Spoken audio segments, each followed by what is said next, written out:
Right, we should be recording now. There we go. So this is for everyone that is tuning in late, and for those on different time zones that can make it, Australia, New Zealand, stuff like that. Okay. So anyway, guys, we're starting off on a workshop, and wait, internet is unstable. We definitely don't want that. Okay, we sorted that. So I'm gonna get straight into it, okay, guys.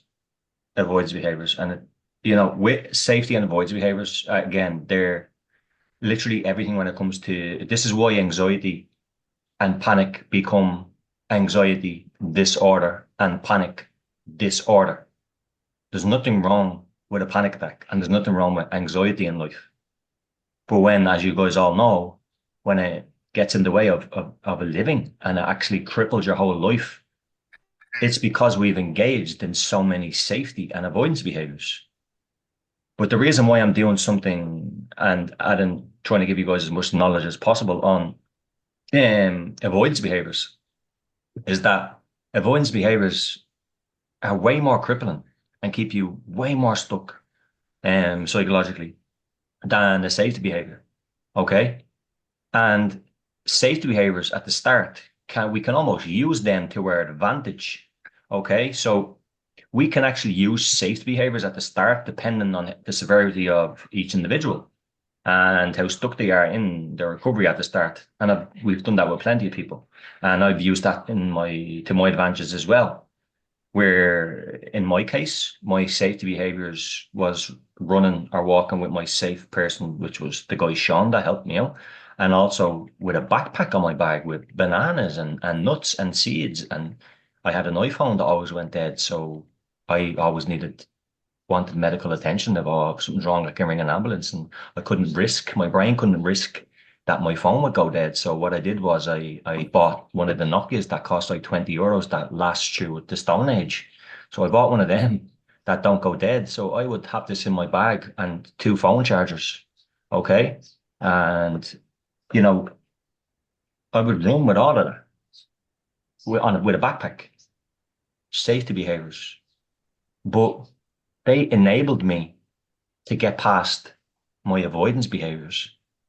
Because if you asked me because it was so bad, Glenn, you have to drop all of that, which is a lot of therapists would actually say that to the person straight away. I'm sure you guys have all heard that. Like when you mention these safety behaviors to a therapist or whoever you're seeing, they'll say, you need to stop doing that.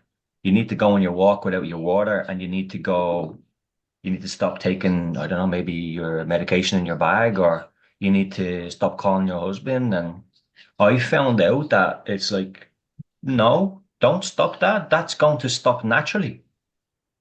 What you have to do is you can still bring that with you because even though you're bringing your water, you're still actually getting a really beautiful psychological reward from making it, the most agoraphobic speaking. Okay. It doesn't matter what you take. I mean, if you got on a plane, like Lorna, if I said to you, Lorna, you can get on a plane, but you have to take 6 bottles of water with you. Would you and you'll have no anxiety? Would you have any shame in bringing the 6 bottles of water? No, definitely not. Exactly, because they'll get you there. So when we're trying to recover, we don't drop all of these things. And I think that's something that's really important. Again, it goes into the level of severity, okay? But avoidance behaviors are what we really have to tackle. Okay. So if we're at our worst and we have to take a bottle of water or I don't know, maybe you carry a Xanax tablet in your pocket or something like that you haven't even taken in a bloody year, but just in case. Or you have to, when you're going out of your house and you have to say to your husband or your wife, can you keep your phone on loud just in case I need to call you? Now promise you'll answer all that behavior, see all that. That all goes naturally. Because as you face the fear, it doesn't matter if you bring these safety behaviors with you, you're still panicking. You're still going to panic whether you have that bottle of water, tablet in your pocket, the Clear Weeks book in your bag, and two phones. You're still going to. But there might be a small percentage that just helps you get by with that. And that's perfectly fine to not drop those straight away. That's why safety behaviors, I don't really focus on them too much until kind of the end. I'm more about let's get rid of the avoidance behavior. Let's get active. Let's take these safety behaviors with us if we have to. And at the start, we might be using or, planning things that are regarded as safety behaviors. But I don't care. Once we're moving, then you're coming back and say, "Oh, I haven't been there in 10 years. But Glenn, I had to take my bottle of water." So take fucking three with you if you have to. You got the psychological win. You got the reward. Was it perfect? No. But it got you moving. It gets you a little bit confident. You haven't seen that place in a long time. Do it again tomorrow. Do it again the next day. And that's again, it's whatever it takes to get us out of avoidance. Avoidance is what cripples us. Okay? Avoidance is this, and it works. And that's what we're going to talk about tonight. I'm going to get the workshop up now. Avoidance works. Okay? Avoidance works. I'm having a horrible panic attack in the store. I'm going to leave here and never come back for a month. Great. No more panic attacks in stores. Why? Because I'm not going into them. Where's that going to leave you? I have a panic attack on a bus. I'm not getting on that again. Next 2 years you have me on a bus. Where does that get you? I had a panic attack on a train, but I'm not getting back on it again. Which means I don't have panic attacks on trains, and I don't have panic attacks on buses, and I don't have panic attacks in shopping centres. Why? Because I don't go into them. What does that do? Strengthens the neural pathway of avoidance, shrinks your life. And here we are, going on 2, 3, 4 years, and we question, why can't I do these things? It's because of the avoidance behaviors every single goddamn day. So that's what we're going to talk about tonight, okay? Because it's very important. It's very, very important. So I'm going to get up presentation for you guys now.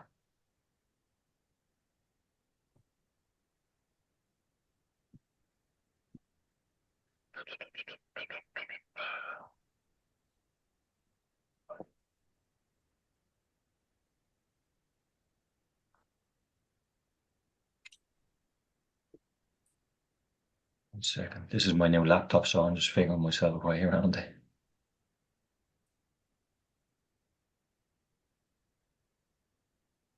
So as you know, guys, like, listen, if you're still engaging in safety behaviors, that's absolutely fine. They will naturally fall off way, way quicker, way more naturally than avoidance behaviors. Avoidance behaviors have to be worked at um, with a lot of discipline and a lot of behavior reconditioning. Whereas as safety behaviors, they don't really, they just, it's more natural that they fall off because you're gaining so much confidence from non-avoidance, basically.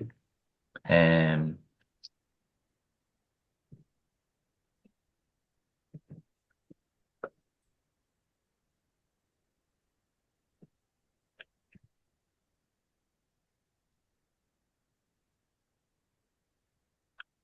okay, guys, let me see.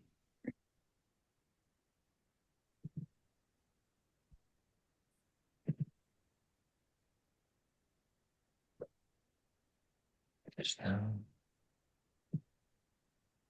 You guys see that zoom there, yeah? Yeah. Okay. I'm gonna move you guys over here. And we are going to start off with avoidance, agoraphobia. Okay, can all you guys see that now, yeah? Mm-hmm. Yeah. Okay, avoidance and panic, anxiety, and agoraphobia. Understand the role of avoidance in mental health, okay? So as I said, guys, it's the avoidance that we really want to tackle here, okay? It's the avoidance. Forget your safety behaviors. There's no need to work on them right now. Safety behaviors, I like to think of safety behaviors as, I'm sure many of you guys have heard me mention this. They're like leaves falling off a tree in autumn. Who is out there picking all those leaves off? Nobody. No one's out picking all the leaves off. They're falling off naturally. And those safety behaviors will fall off naturally if you start engaging in non-avoidance. Non-avoidance breeds confidence, breeds self-respect towards yourself, and winning back your dignity, winning back your pride.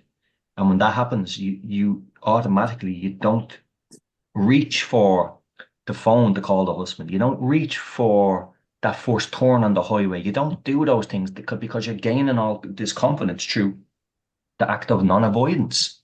Okay. And it's so understanding, why people avoid things, because avoidance works.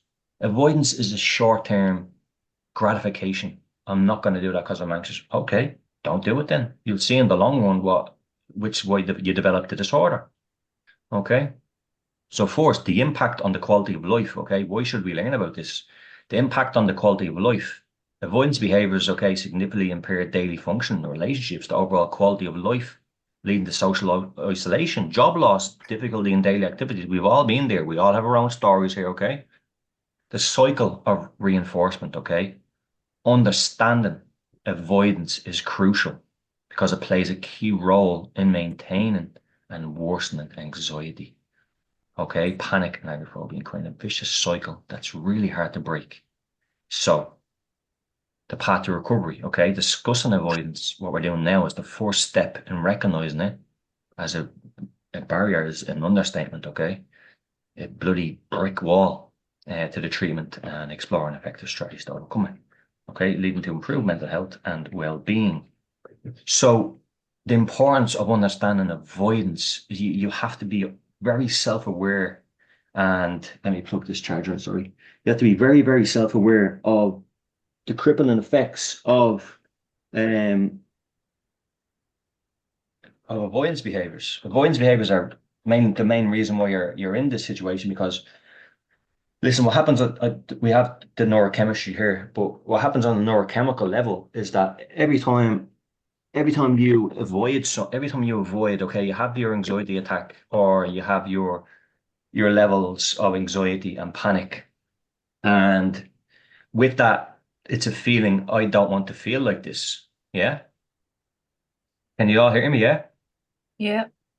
Okay, great. So with avoidance behaviors, how does it develop? How does the brain realize that, oh, let's keep engaging in this? Because when we avoid, okay, it works. It works. And how it works is the dopamine that's released through, oh my God, this is a horrible feeling. But if I engage in this activity, i.e., avoidance, my anxiety goes and it's not as bad and I can live with less anxiety. Isn't that all we want? Yes. So currently that's the only method that we now associate with because there's no quick fix to this. The medication we were given, the talk therapy, nothing has worked. Yet we notice a significant drop in our anxiety levels if we engage in this avoidance. So at the start, when we have no understanding of what the hell's going on, the first 6 months, the first year, we engage in all this behavior, we're immediately stuck. That's where it's now not anxiety, it's not panic, it's anxiety disorder and it's panic disorder. And it's all of that repetition, all those neural pathways of avoidance have now just built up to this brick wall. Okay. So again, let's go back to self-compassion. So that's why I haven't been on this in 10 years and I haven't done this. Oh, fantastic. Now we know again to give ourselves some self-compassion for all the shit that we've been through. Okay. All the stuff that we missed out on. Okay. All of it. Now we have an actual understanding. Wow. So that's how the brain works. So that's how I was cut out. And that's how, yeah, I was so terrified. So that's why I engaged in these behaviors. Wow. I get that. I can kind of be a little bit more nicer to myself now. Wow. I'm understanding that now. Okay. That's no problem, William. No problem. No problem. Okay. Now, avoidance involves steering clear of situations, thoughts. See, it's not just avoidance of the highway. It's avoidance of like I'll go live sometimes, okay? And it's happened. I'll go live on TikTok sometimes, okay? And let's say I have like, I don't know, 100 people watching, okay? And then I start to talk about heart attacks during anxiety. And I'll be saying, who fears heart attacks? And the minute that word's mentioned, you can never have a heart attack from anxiety or panic, no matter how terrible it is. But the minute I mention that word, you will see people, I'll go down to around, I don't know, I had 100 people watching, now to 70. Oh, I can't hear that word. Their anxiety levels rise up time. I can't listen to that. I'm getting off. Again, feeding into that cycle again. So it's not just places. It's these things. And there's some people here, and you know who you are. And I would have been one of those people as well, where if I heard something like, oh, I have to get off that. It's happened many times. since what I do here with the work, that when I mention something, psychiatric one, going crazy, oh, I can't hear that. People's anxiety is probably rushing now. Stay with it. It's no problem. This is a safe place. This is how we recover. So you're avoiding, oh, I can't hear that word because it gives me anxiety. Let me get off this now. Ah, I feel better. Oh yeah, you feel better? Okay, so you're gonna run every time you hear the word psychiatric word and heart attack, things that can't even happen to you. You're gonna continue running. You're gonna continue to keep stuck in the disorder. Or how about stay with it? Let's try that. You tried the complete opposite for multiple years. So let's try the complete opposite. Okay, and we're gonna understand that it's not a quick fix. Okay, it's not a quick fix, and I'm gonna get into that as well.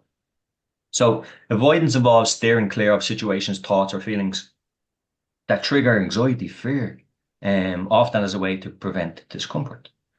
Forms of avoidance, well, there's many, and we have the behavioral aspect of things, avoiding places, avoiding people, activities, okay, or not attending social events, which I'm so glad that you guys, most of you guys, and people that aren't at there yet, but that's one of the things that gives you those little sports, little light bulbs, little candles lighting inside you that even though you're anxious in these places, like maybe Lorna last night at the wedding, magnificent, she's dying with a hangover now. It's so worth it.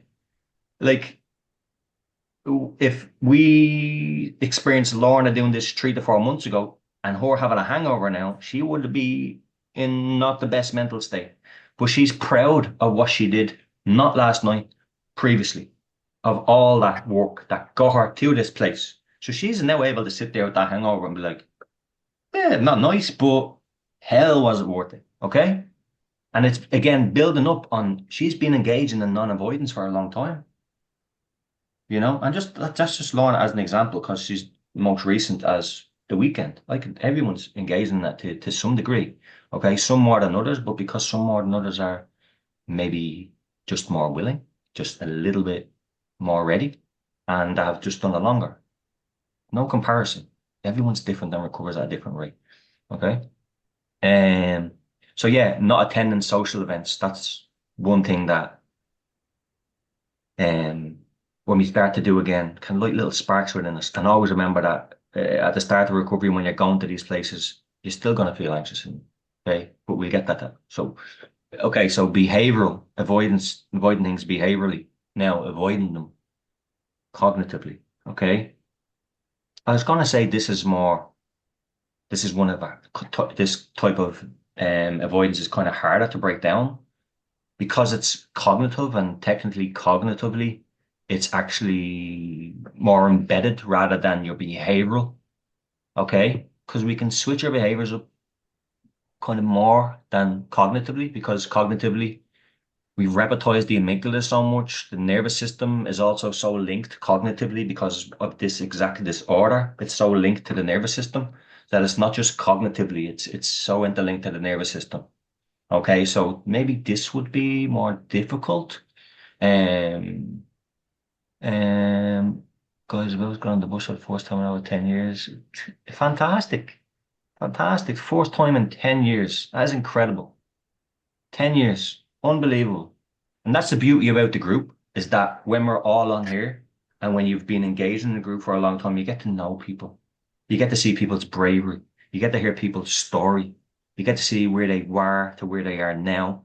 You get to find comfort. You get to find that this is a safe place. I feel trusted that if I have a panic attack in a different country, I'm supported by people in different countries because the love and support and that we have here, that we grow.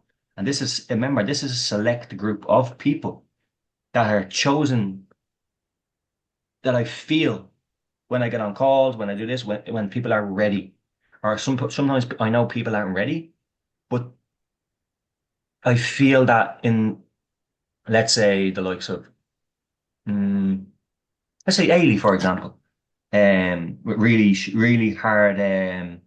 really hard, and maybe Michelle as well, like really hard to break down their, um, avoidance. Oh, sorry, not avoidance. To break down the getting stuck with the word. Break down the. Why am I getting stuck with this word? I use it bloody every single day. Resistance. That's the word. Resistance. Resistance is a effort. People that are really find it difficult to get rid of the resistance. I just know sometimes that those people, the likes of aliens, they should be in here. They should be on this group and not in the other group that have that people that talk about symptoms all the time. They're not quite ready yet. You just get that feel that, yeah, the person's ready. And sometimes you know that because of the longevity that they've suffered, that they mightn't think they're ready, but the suffering of going through it 5 years, 6 years to 10 years, 12, they don't feel like they're ready yet, but they really are. They're sick of it. So having them over here in this group is way more beneficial than over in a different group talking about heart attacks and, you know, strokes and something that's never going to happen. Um, but yeah, being on the bus now and finding that comfort in the group, it's great. Absolutely brilliant. First time on a bus in 10 years. And that's what I was talking about just a couple of minutes ago. Don't, and being on that bus, don't be expecting to be looking out the window and there's sunshine glaring on your face and you feel like the happiest person in the world. You're not. You're gonna feel like shit. You're gonna feel like crap. But you've now gone on a like if I asked you right now, when's the last time you went on a bus? 10 years ago. Okay. When you got off that bus now in a couple of minutes, let's ask you the same question. When's the last time you were on a bus? 10 seconds ago. Ah, wow. What a difference. You've now broken that barrier. Yeah, you were anxious. Yeah, when you get on it the next day and the next day and the next day, you'll still be anxious. That's that's the journey. And that's the annoying part of anxiety disorders. It takes a lot of time. But this is life. It's worth fighting every tooth and nail for. Okay? Anyway, fantastic. 10 years breaking that cycle. I don't know what spurred you on to do that, but I love it. And I love that. I love that spontaneous, I love the spontaneous nature of this group where I'm not expecting it. I thought everyone was going to be just chilling in tonight because usually this is what, you know, we have a workshop. Okay, I'll listen in. I'm glad you're just out taking action. Excellent. Because I have this recorded for everybody. Okay. So yeah, I feel cognitively when it comes to avoidance, it's a little bit deeper than the behavioral aspect of things. Okay. Um, and then obviously emotional, avoiding their emotions and numbing or disconnecting. Okay. Role in anxiety disorders. While avoidance provides short-term relief, this is why we all engage in it.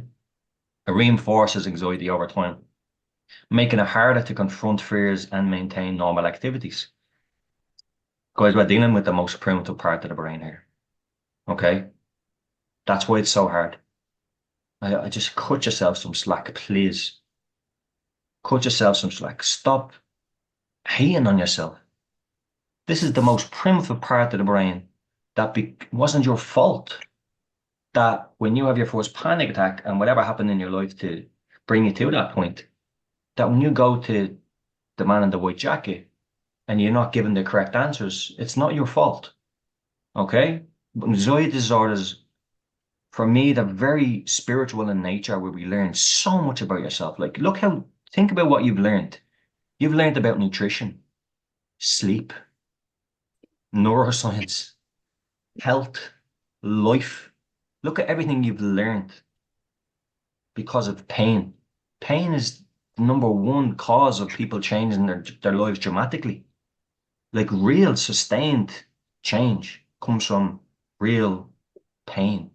Okay? So anxiety disorders are horrible, very beautiful in a way when we get to the point of overcoming them. Okay, so what happens at a neurological level? The fear response and the brain, okay? The amygdala, the brain's fear center, activates during perceived threats, as we know, as we all know, we're all very well educated here, triggering the fight and flight response in non-dangerous situations. Yes, welcome to the world of panic attacks and anxiety attacks. Avoidance and neural pathways. Okay, gets interesting now. Avoidance reinforces the neural pathways associated with fear making the brain more likely to react with anxiety in similar future situations, i.e., buses. Why do you think? Sorry, another thing. I didn't see the name of the person on the bus. It's It's Yasmin. Yasmin. Yasmin. Yeah. Wouldn't you know? So every Friday now you've moved Car past the wash. car wash. Now it's the bus journeys. Yeah. What does it It's, feel like to be on a bus again? I'm not on it yet. I'm waiting for it to come, but the anticipation of waiting for it is like, I wish it was just here when I got here. Yeah, the anticipatory anxiety is way worse than actually going into it. Yeah, it Now, feels like the way that I felt going to the airport. yeah. Now listen, that's one of the great things that Judy and you can use to your advantage recently is that psychological belief in yourself that, hold on a minute, I was on a plane, okay? Always remember that. Yeah. Reach back into that cookie jar of all the great things that you've just done. I Okay, know, and like that's that's the thing. This is like the last thing on my list that I haven't. Well, this and a train, but like I've two things left. So a bus and a train are the only things left on the list that I haven't done, and the list is so long, like so fucking long. And I'm like, how am I still feeling this way after all the things that I've done? this is explaining why you're feeling this way, what I'm talking about. Okay? Yeah, Your brain is so used to you avoiding for so many years that your brain is your best friend that will never do anything on it to harm you. And it has seen you behaving in ways that thinks you're in danger. So your best friend actually doesn't trust you at the moment. It's like, yeah, I'm not trusting her until she shows me. And you can't just tell the brain, listen, I'm okay. Listen, best friend, I'm okay. You can stop, shut off now. I'm all good. No, it doesn't trust you. You have to prove by doing the things now, time and time and time again. And then your best friend will say, oh, okay, I believe you now. I'm going to switch off. And here we are living normally. Okay. But just because I told you, just because I got on that yeah. flight didn't mean you come back and everything's all good again. No, definitely not. You know, it's the same.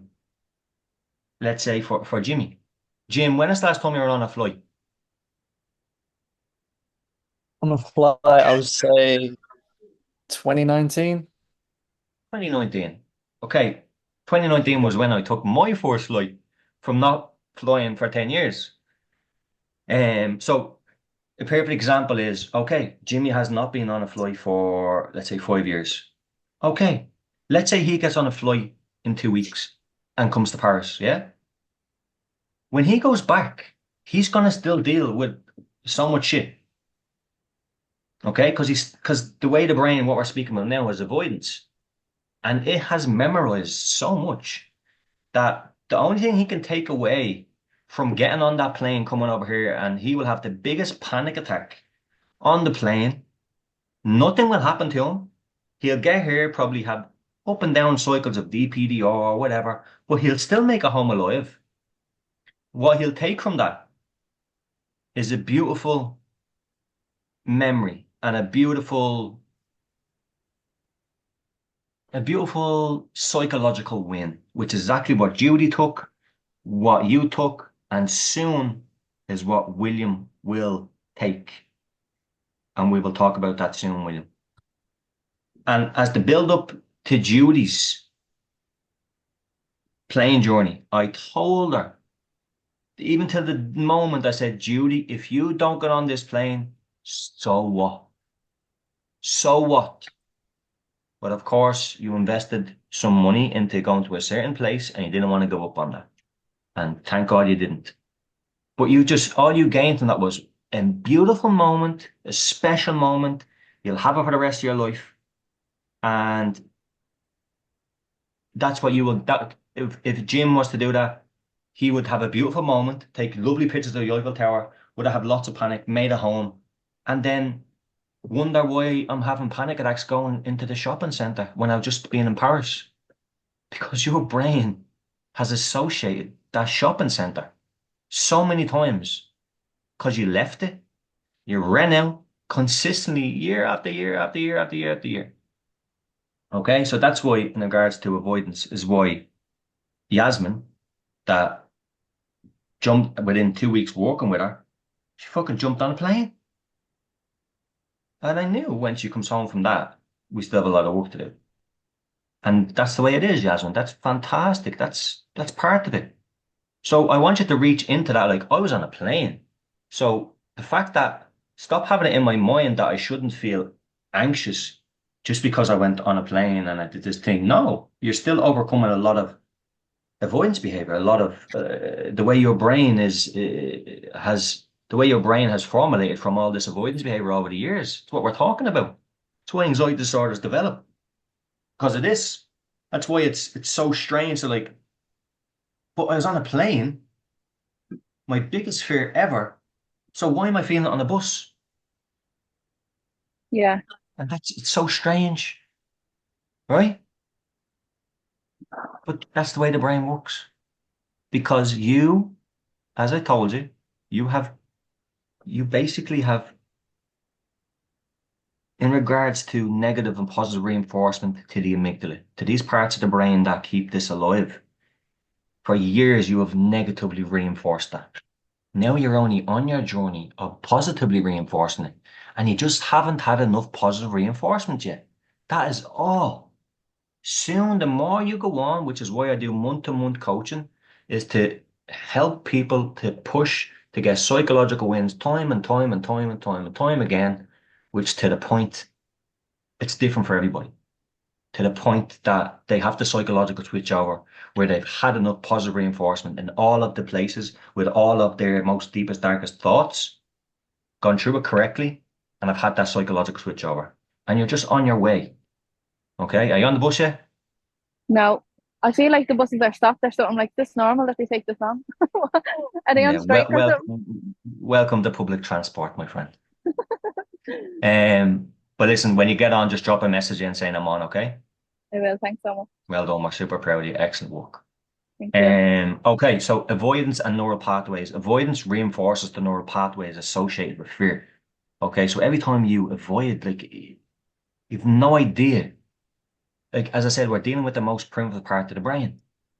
Okay, so cut yourself some slack. Okay, you've engaged in so much negative reinforcement that there's no other way that you can react. Okay, it's almost out of your control until you've behaved a certain way for such a long period of time, which is what we're all trying to do. We're trying to unlearn so much. Okay, we're trying to retrain, and it's hard and it's difficult. Okay, so and then the role of the prefrontal cortex, okay, the prefrontal cortex responsible for rationality, thinking, okay, decision making, that goes out the window. There's no rationality with this. Rationality only starts to appear over a couple of months of exposure to all your feared situations. Like, my mind couldn't, there was no rationality in it. But after running and walking to these agoraphobic places, thinking I'm going to have a heart attack, I'm going to die, when I went into that so consistently after like 3.5 months, then I was like, anytime I had a thought of a heart attack, I'm like, I could brush that off so easily. Why? Because I had the thought and the growing sense of panic that was so horrible multiple times over the course of 3.5 months, let's say, that I could just rationalize myself out now. I know my body, I know it's not going to happen. I've been through the worst of it. I put myself into the tornado time and time and time again, which is what all you guys will have to do, unfortunately. Okay? That's what you'll have to do. And that's when my prefrontal cortex was, oh, we know now that. I mean, Glenn, you're running every day. You've had fear of a heart attack for 10 years. Nothing's going to happen. Okay? So yeah, there's your prefrontal cortex is like, it's not in control. Okay? Your prefrontal cortex is not in control. Fear dominates that. Why? Because it's a survival mechanism. Fear overrides that in a split second. Okay?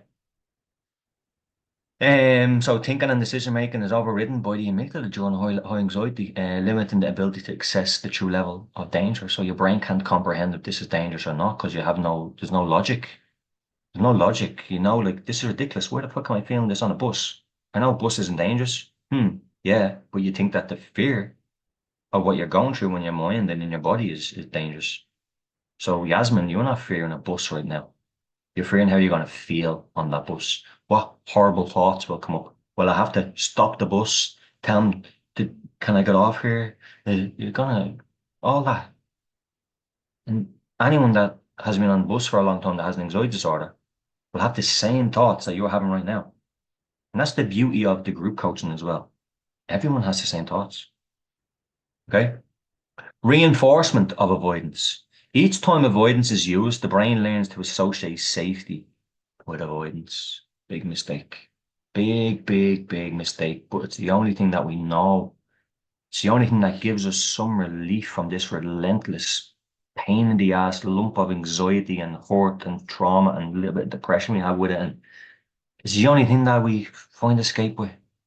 Okay? Is this avoidance. So no wonder we go and dive headfirst into it multiple times a day. Reinforcement of avoidance. Each time avoidance is used, the brain learns to associate safety with avoidance, making the anxiety an avoidance cycle, making it more difficult to unlearn. Okay? Makes sense, And this is all something that you probably already know, but when it's spoken to you in a certain way, while you're on your recovery journey, it makes more sense because maybe you read all this before and just stayed in bed and did fuck all. You're not going to do that now. You're going to learn this, take action, understand why I got on a plane. Why do I feel anxious on a bus? Understand why today I had no anxiety, but now I have. This is why. Too much negative reinforcement to these really, really, really, really primitive parts of the brain. Okay. Avoidance and agoraphobia. Okay. Situational avoidance, staying away from specific places. I mean, Yasmin has stayed away from a bus for 10 years. Not today. She made a decision. I don't know where that decision came from. And she said, I'm getting on a fucking bus today. And I love that. Okay? And she'll have to do it again and again and again, as we know. But situational avoidance, okay? Which, again, this starts off from your first panic attack. But no one gives you the term, oh, you're agoraphobic. Why? Like when you have your first panic attack, you already technically have a bit of health anxiety, a bit of OCD, a bit of agoraphobia. Why? Because they're all the natural mechanisms that kick in when we're in fear. We don't want to do the things we used to do. We avoid things. We're doing certain compulsions to stop this emotion. Okay, so we all already accumulate a bit of it, but it's not. We're not diagnosed until it's done to a longevity of time where again, diagnosing people, I've only learned this through the clinical psychologist that I work with. He says, Glenn, diagnoses are just for medical settings. When people go in and they're dealing with certain things, like need to know that this person has borderline personality disorder, or just anxiety disorder. That's why people just put labels on it. Labels are just there for medical settings. Okay, so that's all it is. Because then I explained, like, labels made me worse. Like, I felt like, okay, I have agoraphobia. I have to break that down. But then I have my generalized anxiety disorder. Then I have to break that down. But then I have some OCD behaviors. I'll have to break that down. But then I have health anxiety. I have to break that down. When in reality, once I lost my fear of panic attack, everything went. So in reality, I had one fear of anxiety, panic, intrusive thoughts. I had fear. Fear grasped me and took my life away. Yeah, I was diagnosed with generalized anxiety disorder, health anxiety, mental health anxiety because I thought I was developing schizophrenia and shit like that. OCD, intrusive thoughts, agoraphobia. I was diagnosed with all that. And when I took action on the one thing was the fear of all of that. Where's all these diagnoses gone? I lost the fear of fear from going into it time and time and time again. And I never took 4 days, 5 days off, 6 days off, 7 days off. It's different for people. I was ready. Some people come on and they're just ready. Some people come on and they're not quite ready, but they want it so bad that they formulate and they take their time and they fail a lot, but they're so willing, even if they come off for a while, to come back on because they get a little bit more ready and ready and ready. Some people are just ready. I was 100% ready. I was almost like to the point I was like, you know what? I'm afraid panic is going to kill me and give me heart attacks. So be it. Give it to me then. Because there's no way I'm staying stuck in my house like that anymore. And I was just ready. And even at that vicious point of readiness where I was ready to let anything happen to me, it was still so hard to even get past my traffic light. Took me a month and a half to get past. Okay. Even at my severe readiness, I still wasn't ready as such. Understand? I didn't know what I was getting into. I realized, oh, I'm ready to do this. I'm ready to let a panic attack kill me and do whatever. But Jesus, this is hard to break down. But I kept going at it and at it and at it. Let's move on from that because, okay, here's another thing we want to touch on. And this is something that we want to take from this and really start to cut it out as best we can. We're not going to get all this perfect, but escape behaviors, okay? Quickly leaving situations that trigger discomfort or panic symptoms. Now, the best way to approach this is slowly. When you notice that this panic is coming up, your brain will not wait a split second. It's going to want you to turn around straight away. Now, what you have to do is you have to put a halt to that. You have to then try call the shots and become in charge of your amygdala and your response. Okay? And this is usually in exposure and response prevention, ERP. And it's in the method of therapeutical. It's really good for anxiety disorders and especially compulsions. Okay? You delay the response. So you're in traffic and you have a panic attack. And there's a left you can take as soon as that light goes green. And that left will take you home. And that's the left you've always taken at that red traffic light. And as soon as you take it, you're good. You've done it so many times that the brain knows now I'm safe. When you stop giving in to that, if you say, no, I'm not going to take that left, but I'll take the next left. And that's good enough for me today. And that's good enough. Even though you know, like, okay, I've so much to recover from. And what's the second left going to do? It's going to do a lot. It's going to do what Yasmin did there. I haven't gone on a bus for 10 years. Okay, let's ask her in a minute. When's the last time we were on a bus? 10 seconds ago. So now we're like, I'm at this red traffic light. Haven't gone. I always take this left here because my house is that way. But I'm not taking that today. It's been 6 years now. I haven't gone past this. I'm going to go past it today. And you should be so proud of just doing that. Okay, so you then don't give in to that straight away when your brain says, go home, take that left, take that left. If you go further, you're fucked. You're going to die. You're going to lose control and do something. Okay, usual thoughts. Ain't nothing going to happen. Go past it. Go through the light. Don't take the left, but give yourself the permission to go 5 minutes further or even 60 seconds further to the next left. Take the next left and go home that way, or else do the U-turn again, come back, and then go back the normal way. You're changing the narrative. You're changing your behaviors. Okay, and it's going to be hard. And you're going to think, oh, but it's only a second left. That means, but I still can't go all the way here. Yeah, but you're making progress and you're changing the brain the correct way. Okay, so these escaping behaviors, watch out for them no matter how small they are. Everyone with me? Yeah? Are we here? Sorry, talking to me, bud. Is everyone here? Yeah? Yeah. Okay. Everyone's hearing what I'm talking about. I have it all recorded anyway, guys, yeah? Lorna? Yeah. Lorna? Glenn, imagine you were after doing that whole thing and nobody was here. No, it's all recorded anyway. Lorna, Yeah. Can Rosa. you hear? Yeah. Okay.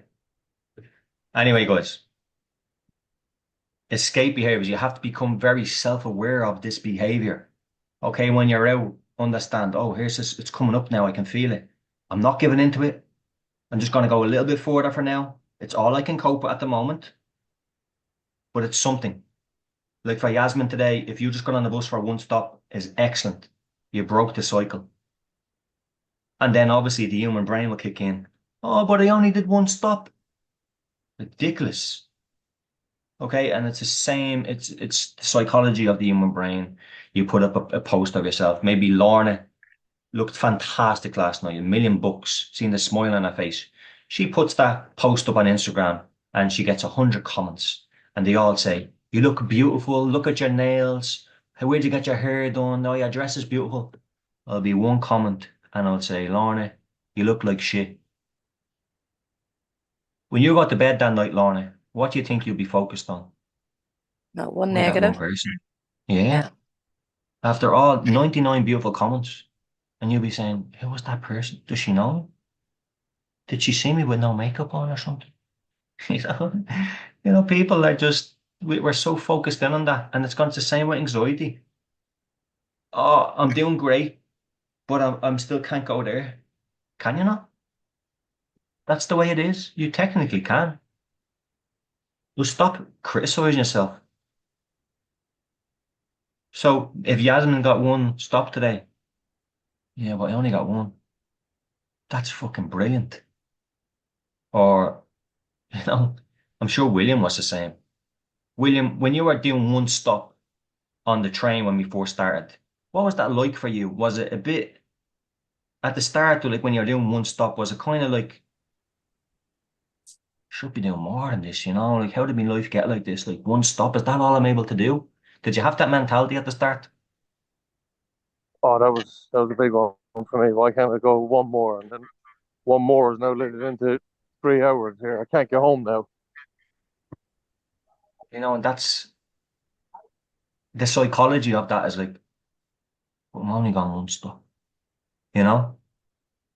And reality, one stop is one step.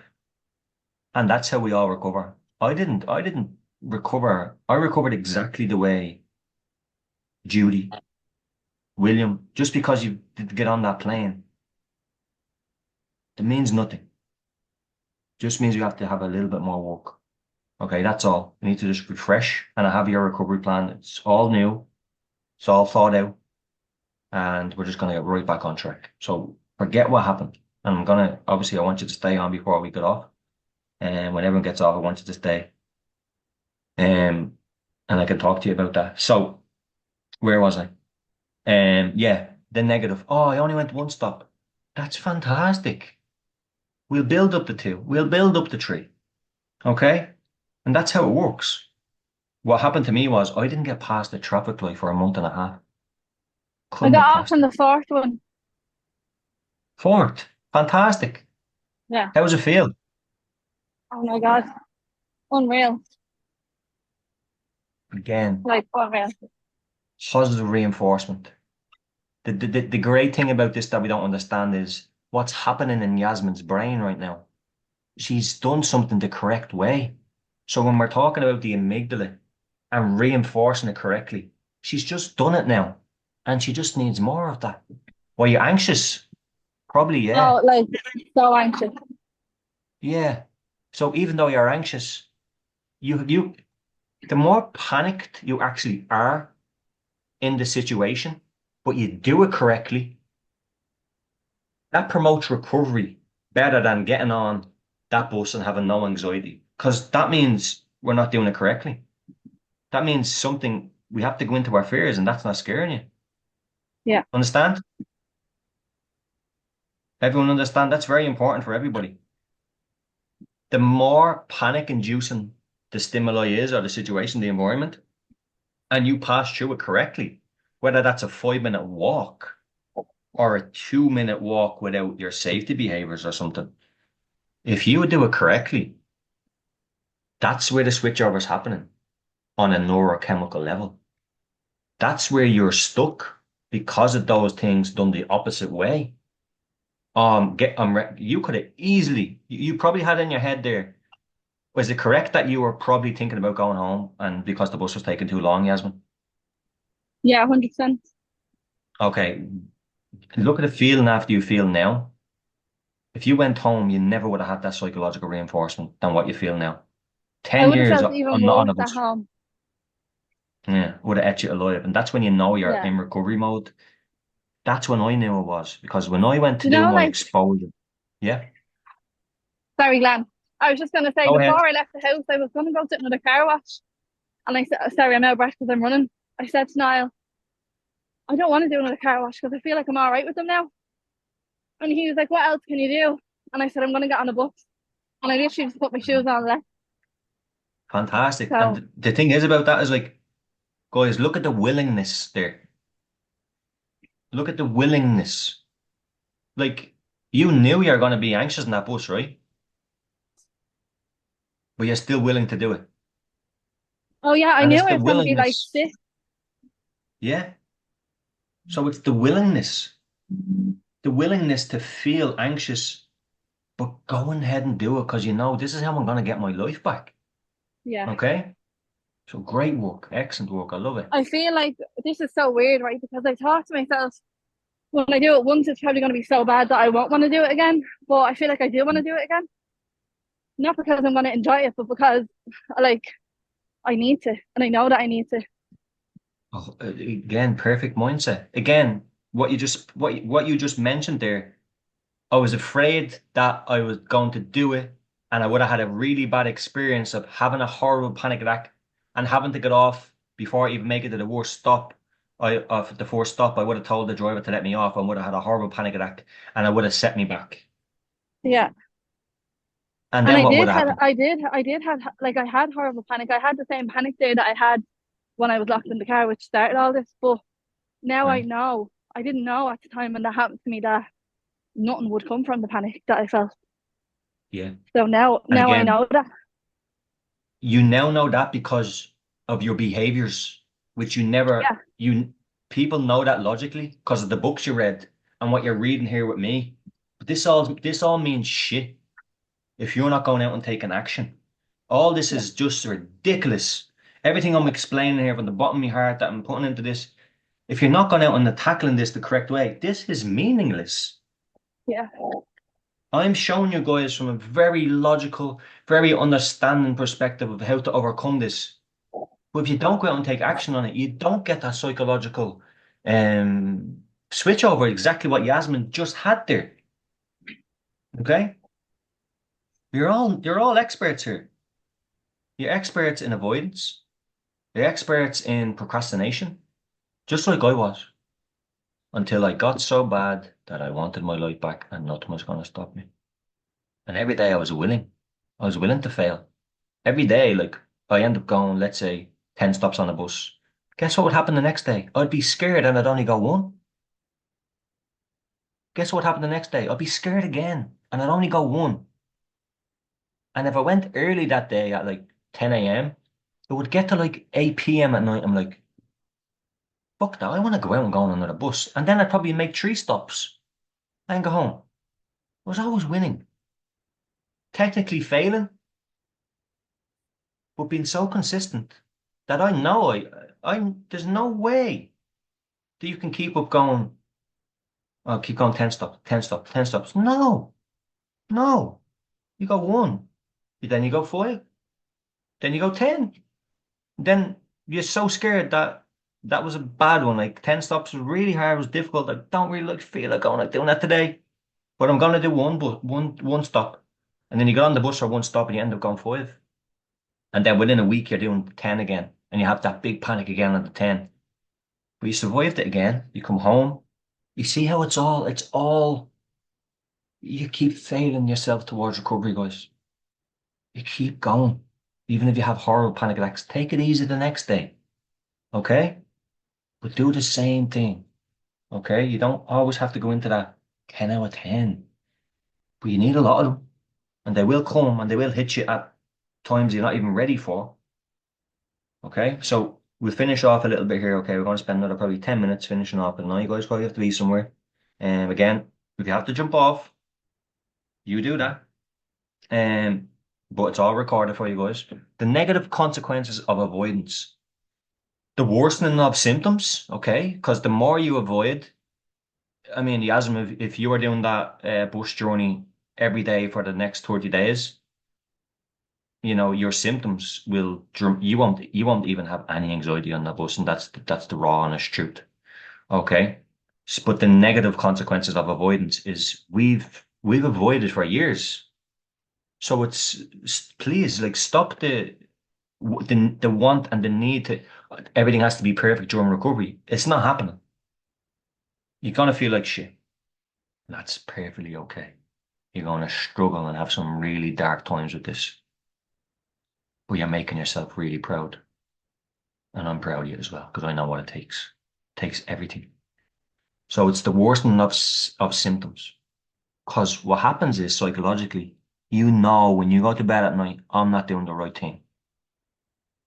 I knew I could do that today and I said no. I lied today.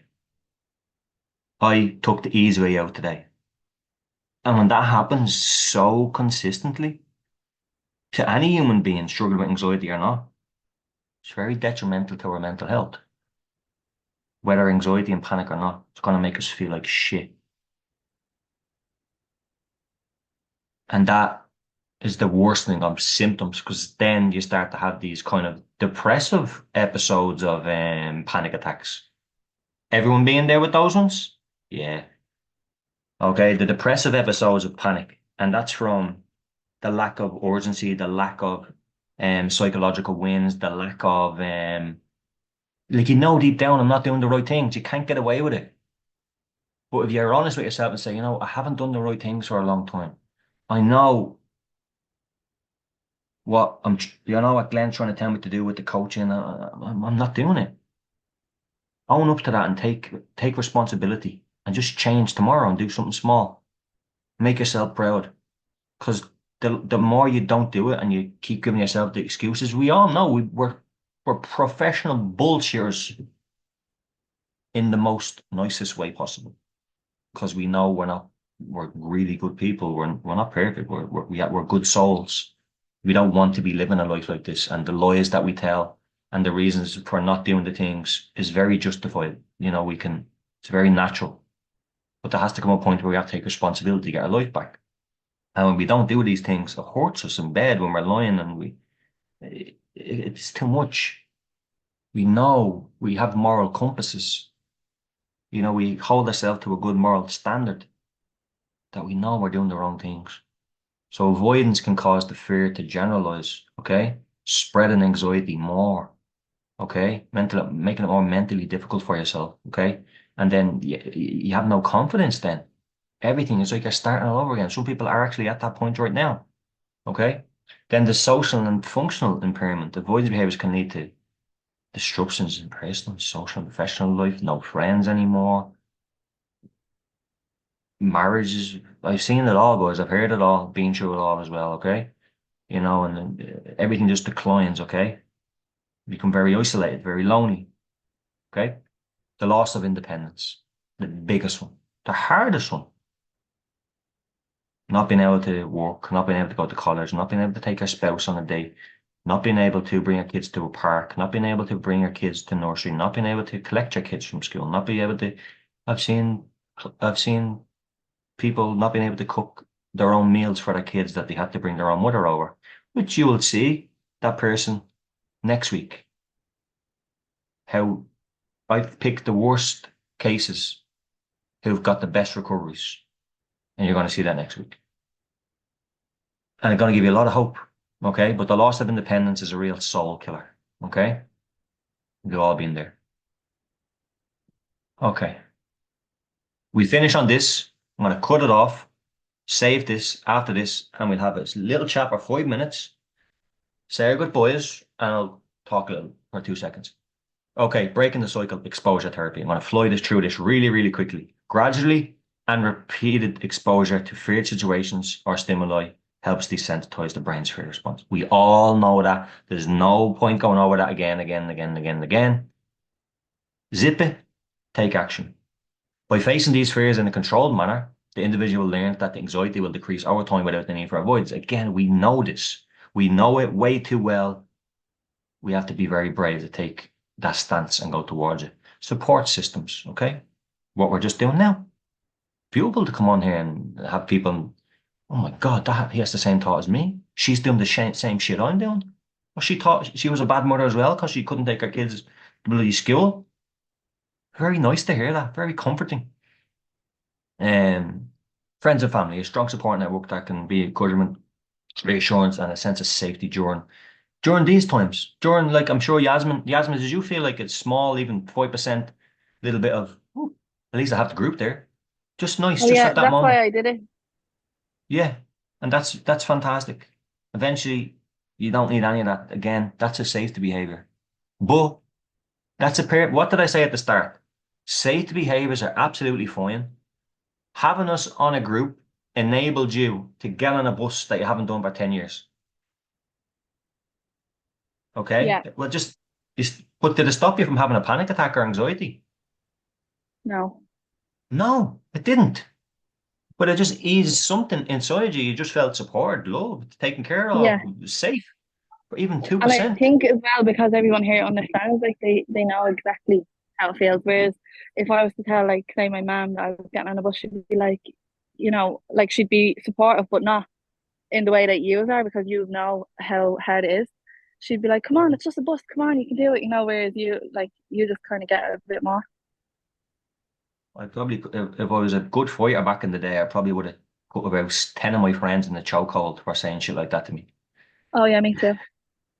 Anyway, support, excellent. And that's what, like, we talked about and why it's so important to have that support groups, connecting with others who have, and the best thing about this group is everyone, we want to take action, and people that are taking action and are further ahead than people, you actually give such a glimmer of hope from your bravery will make someone that's just starting to take their first steps.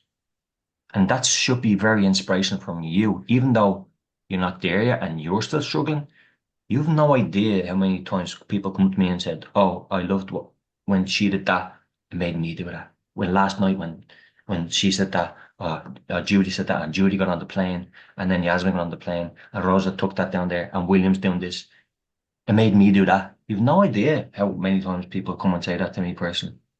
Yeah, I So feel like William you're for me was inspiring. that today, because he said how much he was struggling today, and he still went ahead and done what he did. So I was like, if I'm not even having a bad day, why am I not going to go and do something that like triggers me so much? Because it's the only way to get Yeah, better. And he's able to do yeah, it while he's having like the worst day. So I was like, fuck this. yeah. If And William can do it, I can do it. and that. I mean, if you ask him now, William, after you did that today, do you feel, as I said, when we're not doing the correct things, our soul kind of eats away at us. But now you've gone and done that. Do you feel a sense of achievement that, like, little bit of spark has kind of come back, a small bit even?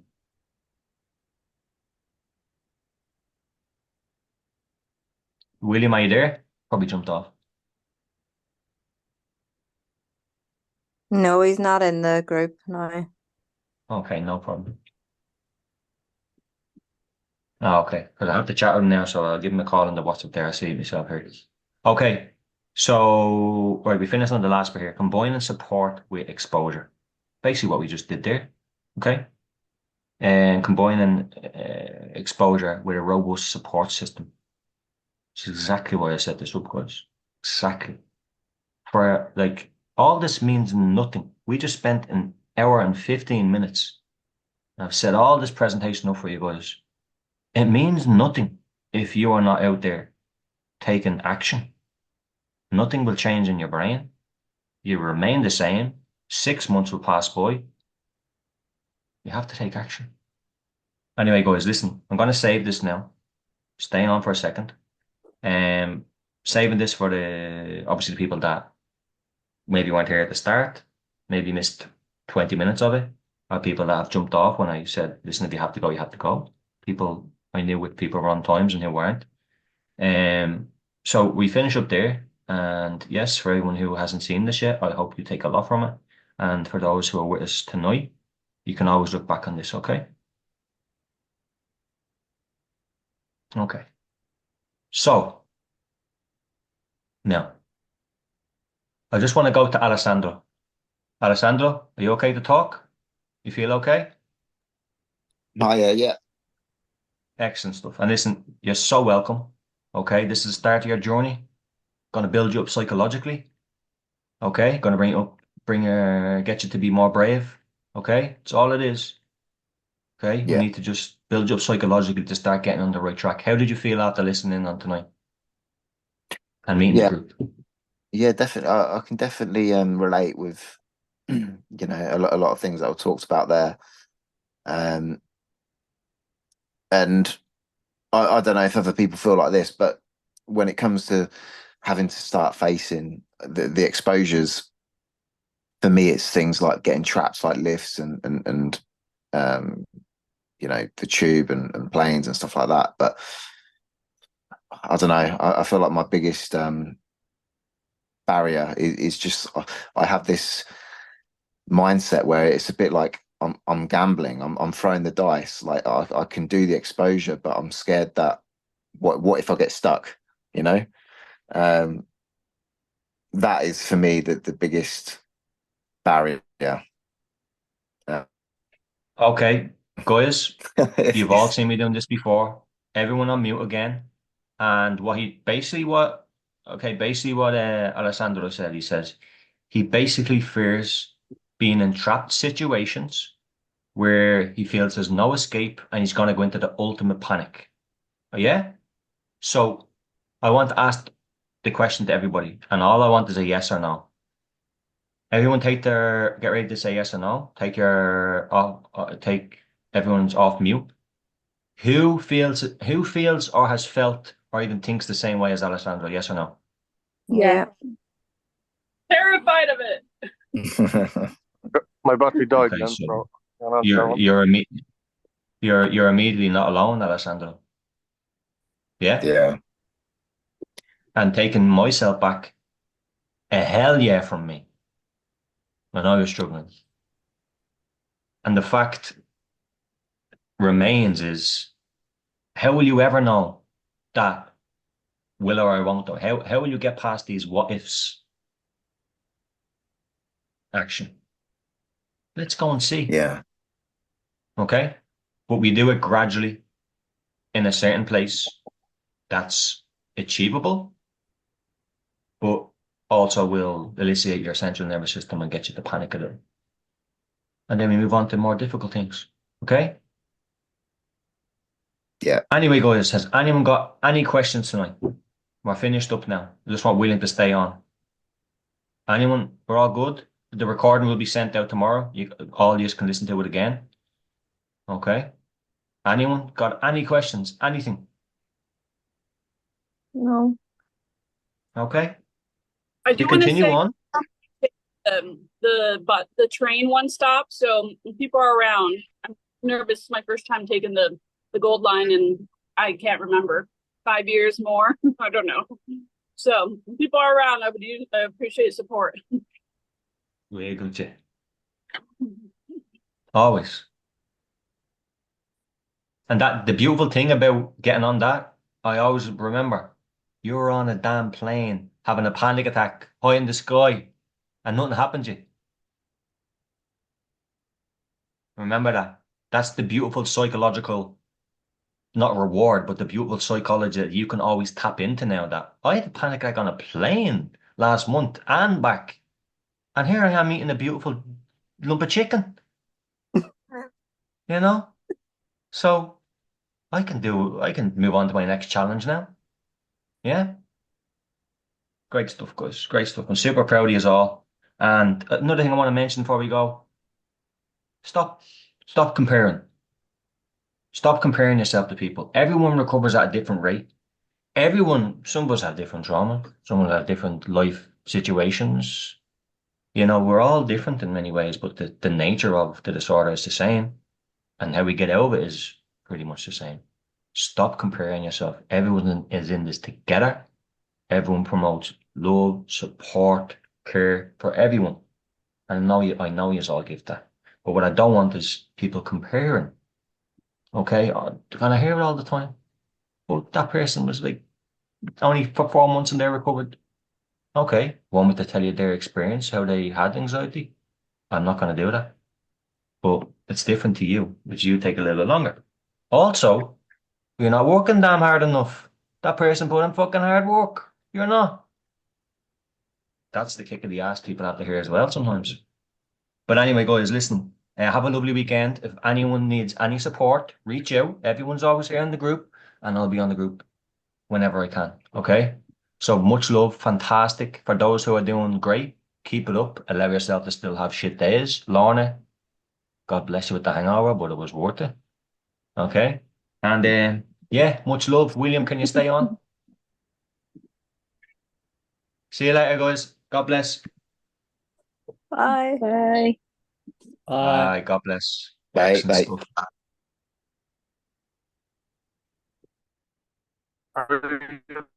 William, how are you? You're still on the train. Do you want me to buzz your phone, William?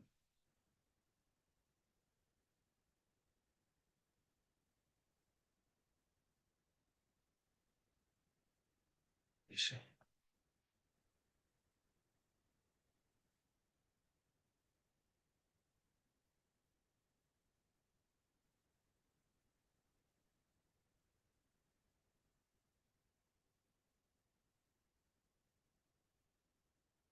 See if we can get this.